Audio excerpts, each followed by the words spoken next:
எங்கெங்கு இருந்தாலும் வருவோம் அப்பா ஐயப்பா எருமேலி சாஸ்தாவே எங்கே அழைத்தாலும் வருவோம் அப்பா அங்கேயும் இங்கேயும் நீதானப்பா எங்கே அழைத்தாலும் வருவோம் அப்பா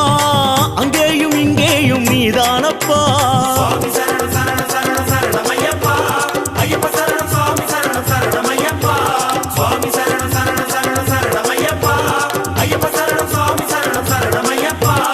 ஐயா உன் சன்னதிக்கு நம்பி வந்த மணிகண்டனே இக்கணமே வந்தருள்வாய் ஐயப்பா இக்கணமே வந்துவிடு ஐயப்பா பல ஸ்தலமே நீ இருக்க எம் மனமெனும் ஆலயமே நீ வருவாய் என தெளிந்தேன் ஐயப்பா ஐயப்பா சரணம் என்றால் நீ வருவது ஐயப்பா சுவாமியே ஐயப்போ ஐயப்போ சுவாமியே சுவாமியே